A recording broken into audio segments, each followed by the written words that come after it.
今日は2021年8月3日、病院帰りにドライブしようとしましたが、しんどくなって結局、日の峰展望台までしか進めませんでした。スタートは阿南医療センターからです。用橋経由で県道16号まで進みます。実は神山方面まで行くつもりでしたがやめました。県道16号を使って小松島市、そして日の峰展望台です。続いて、潮風公園で少し休憩、なぜか和田島経由で国道55号、そしてゴールへ向かいます。実は、車外音の録音テストを兼ねています。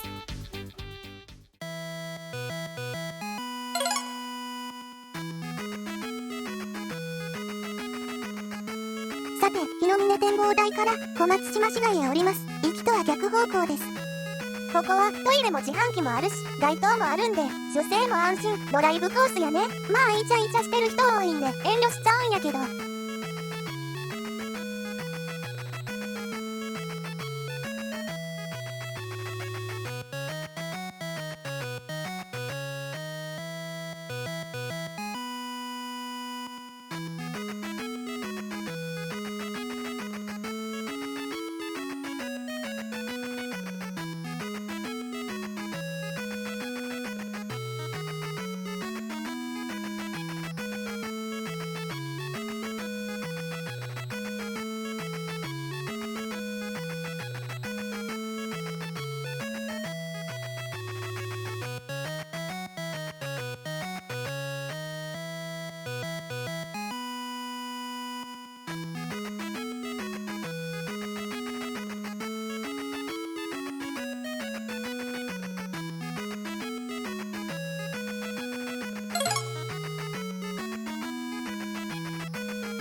お疲れ様でした。何しに行ったのかわかりませんけど。体力の落ちたせいか、遠出できへんようになってきた。このままでは走るエリアがなくなってまうやんけ。